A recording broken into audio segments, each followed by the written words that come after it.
Eu quero dizer boa noite a todos.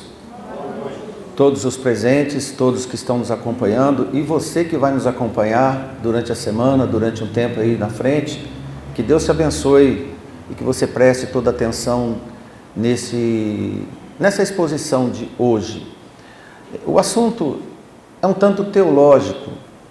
Eu sei que pode ser que não desperta tanto interesse, mas nós vamos nos esforçar e gostaria que também você se esforçasse, porque nós vamos transmitir numa forma bem dinâmica, uma dinâmica útil, devido aos acontecimentos que andam ocorrendo, uma necessidade inexplicável de alguns membros de igrejas fiéis ao Senhor, que estão buscando auxílios à salvação, como se a graça não fosse suficiente. Por isso que o título que eu pedi para o irmão colocar, a suficiência da graça salvadora, conforme nós lemos em Efésios, mesmo assim, estão renunciando esses escritos dos apóstolos e não há necessidade alguma da parte do Senhor do auxílio de ninguém para chegar à salvação,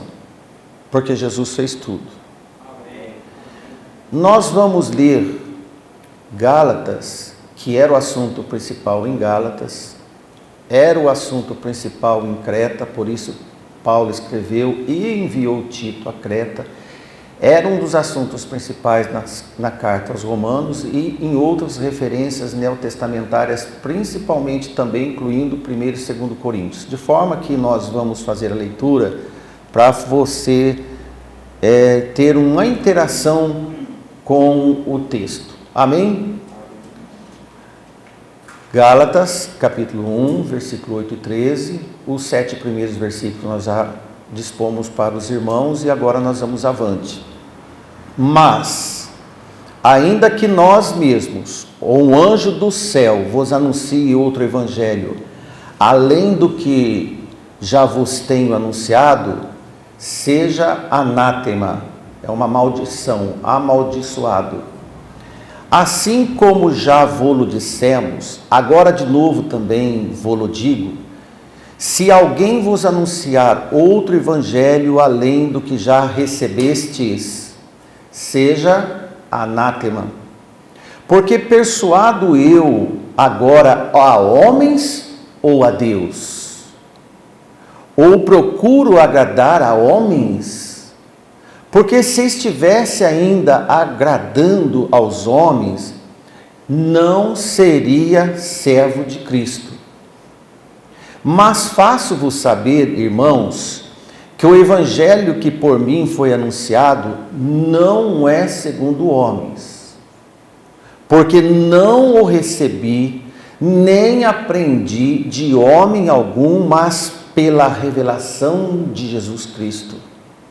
Porque já ouvistes qual foi antigamente a minha conduta no judaísmo, como sobremaneira perseguia a igreja de Deus e a assolava. Amém. Oração. Nosso amado Pai, neste momento de gratidão, nós pedimos todo o conhecimento necessário para poder expor a sua santa palavra, que possa chegar em cada um coração desprovido de impedimento, de travas, e que possa abri-lo para poder a graça entrar definitivamente. Em nome de Jesus nós te agradecemos. Amém. Amém. O teor desta carta, como você observou, são palavras fortes. A palavra anátema por si só é forte. Paulo pergunta, eu por acaso estou querendo convencer homens ou estou querendo fazer um convencimento para o Criador, para Deus? E eu procuro por acaso agradar algum homem? Se caso, diz Paulo, eu tivesse com intenção de agradar algum homem, eu não seria servo de Cristo. Olha que tem muitos pregadores agradando homens.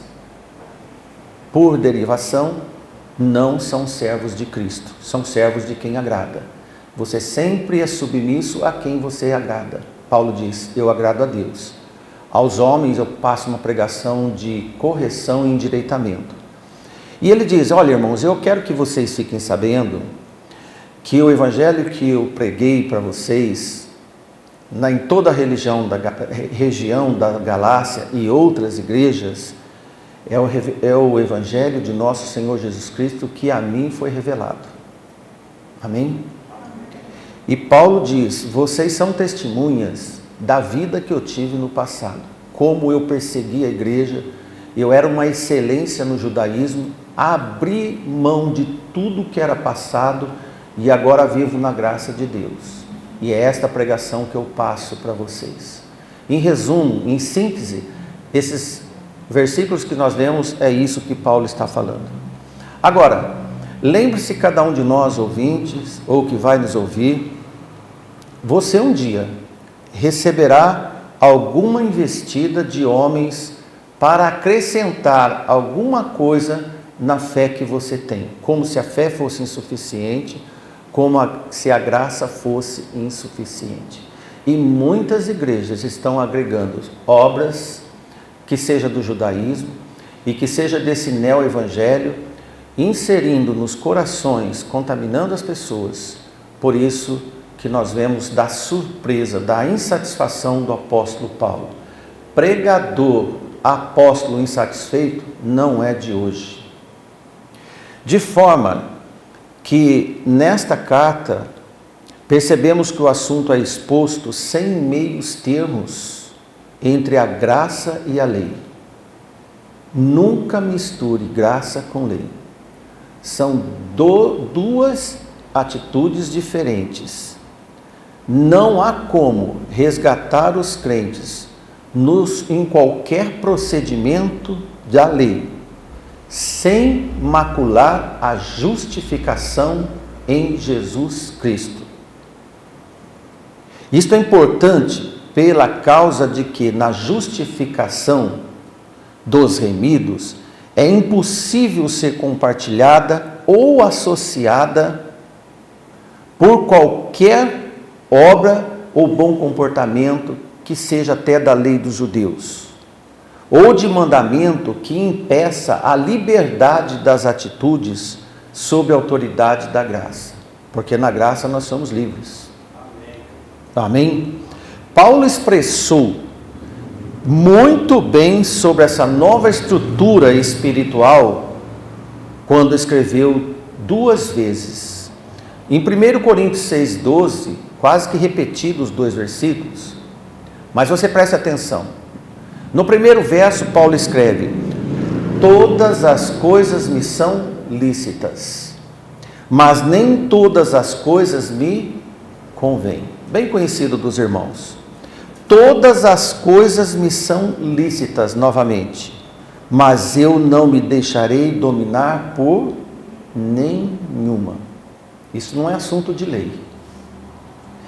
E também em 1 Coríntios 10, 23, Paulo quase que repete esse versículo com uma outra atenuante. Todas as coisas me são lícitas, mas nem todas as coisas me convêm. Todas as coisas me são lícitas, mas nem todas as coisas me edificam. Diante dessas duas verdades, entre domínio e edificação, buscamos o que nos convém e o que nos faz bem melhor diante de Deus. É raciocínio e prática de vida no Espírito do Senhor. Por isso, Paulo relata que estava impressionado com a atitude daqueles crentes da Galácia. Como quando nós falamos por alguém, não sei se você já teve numa situação de falar dessa forma para alguém, e você chega para a pessoa e diz: olha, eu me pergunto, como foi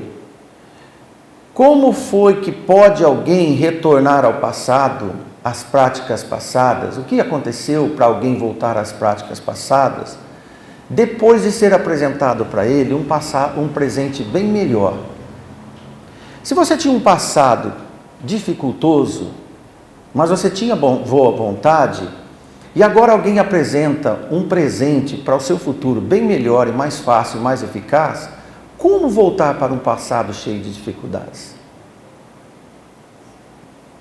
É uma pergunta que nós podemos fazer tão mais capaz de ser praticado ou praticada, a graça de Deus habilita-nos para a salvação eficaz.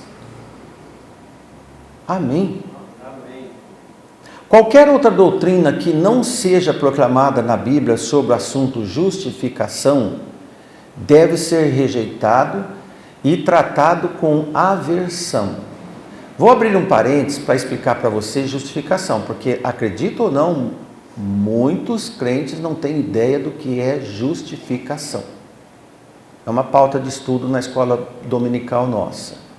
Justificação é um ato jurídico de Deus, como se um juiz, por isso é jurídico, um ato do Deus juiz para nos inocentar, tirar as culpas e inocentar-nos. O que Deus fez? Se alguém te disser, quem é você para dizer que está salvo? E essa pergunta é comum, não é? Quem é você para dizer que você é salvo? Você vai responder, eu realmente não sou ninguém. Certo? Eu realmente não sou ninguém. Mas Jesus, na cruz, anulou as minhas culpas sem eu ter que fazer nada. Amém? Sem eu ter que fazer nada. Bastou eu aceitar e entender que o seu sacrifício por mim foi suficiente. Reconheci meus pecados e Ele aceitou a minha entrega. Isso é graça. Entendeu o que é justificação? Ser justificado? A partir deste momento, no Senhor, agora recebendo o Espírito do Senhor, você não tem mais domínio e nem reinado do pecado. Embora ainda temos um corpo que peca, mas o pecado não tem mais domínio em nós. Porque quando o pecado vem em nós para nos condenar, para aí, o Senhor me justificou. Amém? Irmãos, é tão impressionante a salvação que não faz cabimento, porque alguns ainda querem fazer alguma coisa por tudo que Jesus já fez por nós. Mas existe. Então, qualquer procedimento, além desses ensinos, além do que já vos pregamos, como disse Paulo, e o que nós ensinamos para essa igreja, Paulo foi forte, seja anátema. Olha, é coisa de alguém que está procurando maldição e não salvação. Foi o que disse o apóstolo. 2 versículos em Romanos, porque nós aplicamos para você que Romanos é uma das cartas referências sobre a questão do judaísmo. Em Romanos capítulo 3, versículo 20, Paulo escreve, por isso nenhuma carne será justificada diante dele pelas obras da lei. Pronto. Porque pela lei vem o conhecimento do pecado. Irmãos, pela lei vem o conhecimento da maldição, o anátema. E Paulo ainda diz em 4,4, ora, aquele que faz qualquer obra não lhe é imputado, não é lhe imputado o galardão segundo a graça. Obra é igual água e óleo com a graça, não se mistura. Então, qualquer obra, meu irmão, você pode ajudar um irmão no que for, não lhe é imputado galardão segundo a graça. Se for uma obra de fé, esta obra é o exercício da fé de quem já é agraciado por Deus. Porque toda obra que você faz para você, e termina o versículo, porque pela lei vem mas segundo a dívida. Você faz uma obra boa e diz que você fez, você se endividou diante de Deus. Você se endividou. É uma dívida aberta sem pagamento. Por melhor que você tenha ação. Não importa qual seja o seu zelo, a sua sinceridade de devoção, não tem valor porque, sabe por quê? Porque concorre com Cristo. Quem somos nós para concorrer com Cristo na cruz?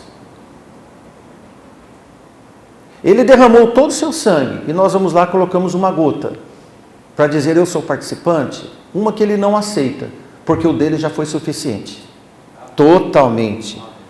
A fé apresenta a queda do homem como algo tão profundo.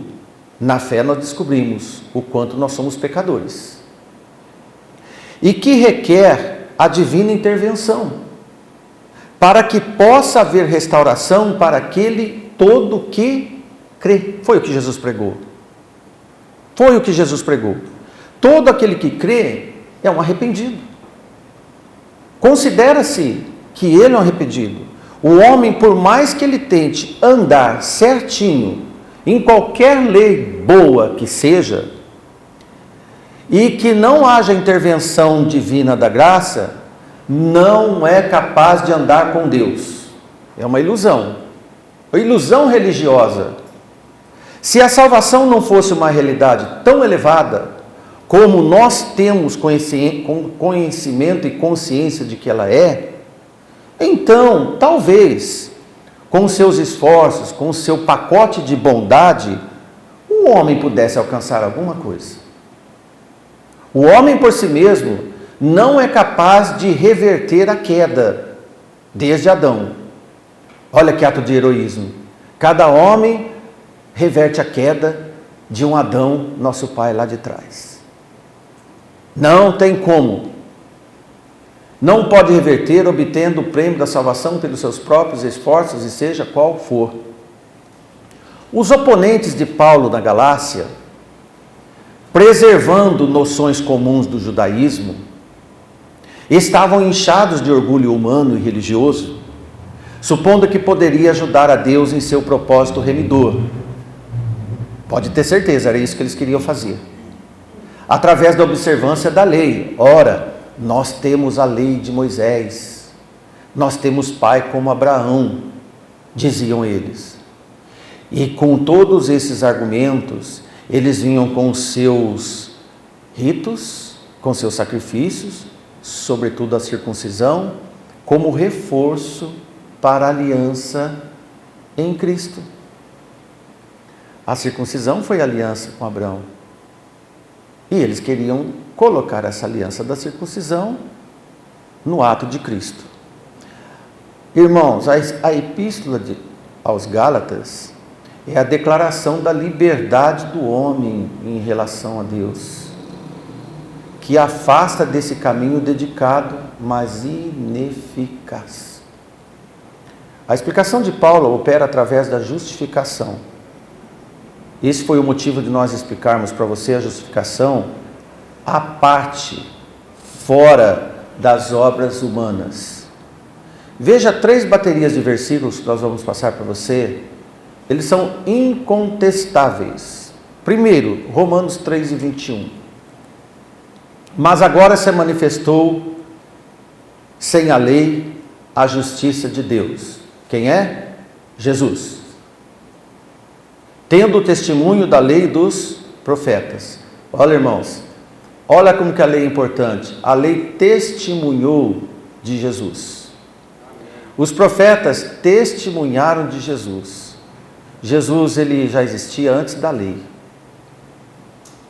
Em Atos 13:39, e de tudo que pela lei de Moisés não pudesse ser justificado, olha, a lei aqui não podia justificar tudo. Por ele é justificado todo aquele que crê. Irmãos, é como se fosse uma equação tão difícil de fazer. Chega alguém e faz alguns poucos rabisquinhos e diz, está pronta para você. É só isso. Jesus fez isso. Por isso nós lemos, incontestáveis. E depois Hebreus 2:3 está escrito, como escaparemos nós se não atentarmos para uma tão grande salvação, irmãos? A qual, começando a ser anunciada pelo Senhor Jesus, foi-nos depois confirmada pelos que a ouviram. Jesus disse, eu sou aquele que havia de vir, eu sou o Messias. Os apóstolos confirmaram, os discípulos confirmaram, e hoje a igreja do Senhor confirma a suficiência de Jesus. Amém? A santificação ensinada no Evangelho, através do Espírito, conduz o homem à glorificação. Os resultados começam a ser mais práticos, irmãos. Em 2 Tessalonicenses 2:14, Paulo escreve para o que pelo nosso Evangelho vos chamou, para alcançardes a glória do nosso Senhor Jesus Cristo. Pelo Evangelho nos chamou, a palavra é pelo ouvir, e ouvir o arrependimento, e nos chamou, e irmãos, terminou no alcançar a glória do nosso Senhor Jesus Cristo. Tão eficaz. Olha, quanto ao Evangelho, há um elevado propósito nele. É levar os homens a compartilharem a natureza divina. A lei não fazia isso. E por conseguinte, participarem da plenitude de Deus, com seus atributos alicerçados sobre a sua natureza. Ninguém na lei conseguia atributos de Deus. Em Efésios 3,19, Paulo escreve: e conhecer o amor de Cristo. A lei não conhecia o amor, que excede todo entendimento. A lei não dá excedência de entendimento, para que sejais cheios de toda a plenitude de Deus. Amém. Glória a Deus por isso. O amor de Jesus leva os homens a tornarem participantes destas coisas celestiais. Verificamos na carta aos Efésios. Possuidores da imagem, da semelhança e da natureza do Filho. Irmão, você que está fiel ao Senhor, cada dia que passa você fica com a afeição de Jesus. Não queira ter cara de lei, tenha cara de Jesus. Quem tem cara de lei cobra muito. Quem tem cara de Jesus doa muito e ama o próximo. Amém. Ah, quanta diferença! Quanta diferença ocorre, irmãos, que às vezes sem notar, através do poder transformador do Espírito Santo, de tal modo que os remidos irão passando de um estágio para outro, de glória em glória, como lemos na palavra de Deus, para uma situação que nós não conseguimos entender, mas saber que Jesus se aproxima cada dia mais. A lei jamais teve capacidade de alcançar essas esferas celestiais, mas a graça lhe permite. Em 2 Coríntios 3,18, Paulo escreve: mas todos nós, olha, com o rosto descoberto, refletindo como espelho a glória do Senhor, refletindo a glória do Senhor, somos transformados de glória em glória na mesma imagem, como pelo Espírito do Senhor. Admite que cada dia mais essas transformações vão acontecendo naqueles fiéis, e nesse processo os homens chegarão a compartilhar da natureza moral de Deus, irmãos. Os crentes fiéis conseguem compartilhar da natureza moral de Deus com as suas perfeições, ainda que somos imperfeitos, confirmando as palavras do nosso Senhor Jesus Cristo. E Jesus disse em Mateus 5:8: sede vós perfeitos, como é perfeito o vosso Pai que está nos céus. Quando olhamos esse versículo, ele é inatingível para nós, porque sabemos que nós não somos nada, mas o poder de Deus, como nós lemos Paulo escrever, com o rosto descoberto, refletindo como um espelho a glória do Senhor, somos transformados de glória em glória, na mesma imagem. O Espírito que está em nós faz a imagem de quem nos governa. Onde está a lei? Em qualquer dessas circunstâncias excepcionais, celestiais que ocorrem nos crentes? O Evangelho envolve muito mais do que o perdão dos pecados, percebeu? Não se resuma aos rudimentos. Aí agora você entende porque Jesus, que aqueles que ainda permanecem nos rudimentos do Evangelho, não seja limitado nos rudimentos da sua própria salvação. Porque o Evangelho, irmãos, ele traz mudanças, traz aperfeiçoamento, confirmados pela palavra do nosso Senhor. Então, envolve muito mais que o perdão dos nossos pecados. Por quê? O Evangelho Santo do Senhor, ele é o caminho para a mudança futura, porque o nosso endereço está nos céus. O mapa do endereço, o GPS do caminho dos céus está na palavra de Deus. Aqui você encontra o endereço celestial e a vida de quem vai para lá. Paulo foi tão espetacular, para começarmos a terminar esse sermão de hoje, que ele escreve: se por acaso nós, ou mesmo um anjo, venha pregar um outro evangelho, embora Paulo não considerava isso acontecer, possibilidade alguma de um anjo vir pregar a lei, por exemplo, e ele declara-se nesse ponto como uma hipótese exagerada, ele mesmo, Paulo, se porventura viesse apostatar e pregar, olha, na verdade a lei ainda tem algumas coisas interessantes para fazer, mesmo que eu faça isso, ou alguma prática da religião antiga dele, os irmãos deveriam desprezá-lo. Deveria desprezá-lo. É interessante, irmãos, que a lei de Moisés foi dada aos homens como regra terrena, não é? Agora, o Evangelho da Graça é uma conduta celestial dado aos salvos para o caminho do reino eterno, para a eternidade. Nem os endereços combinam.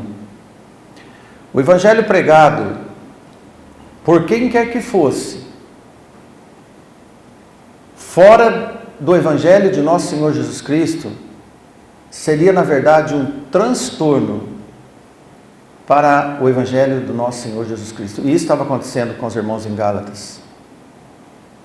E é o que alguns estavam praticando e causando, na verdade, mais inquietude na igreja. Fato que tem acontecido até nos nossos dias. Sempre qualquer assunto que atrapalhe a santificação dos irmãos, na verdade, em qualquer igreja, que seja anátema. Muitos podem dizer que esta igreja e os ensinos dos apóstolos são muito rígidos. Pode até dizer que a igreja está parada no tempo, que não tem nada a trazer, nada demais, nada a ver, trazer algumas práticas mais empolgantes para atrair alguma camada da igreja que necessita e que tem prazer com essas coisas. Ocorre que está escrito que os que procuram impor as leis e costumes diferentes, e até a lei de Moisés, que era no caso aos Gálatas, qualquer coisa extra a palavra de Deus, extra a Bíblia, para entender melhor, Paulo sentencia: seja anátema. Seja anátema. Essa está em pauta, irmãos, na verdade, algo muito mais sério e profundo do que alguém ser desligado, por exemplo, do rol de membros da igreja. Paulo referia a uma prerrogativa de Deus. Isso é muito sério. E de forma, irmãos, que essa linguagem rigorosa de Paulo buscava fazer aqueles irmãos entender que não deveriam se intrometer numa igreja para pregar qualquer coisa que fosse, inclusive a própria lei dos judeus. Por isso que Paulo diz que se agradasse à vontade dos homens, não seria servo de Cristo, como nós lemos.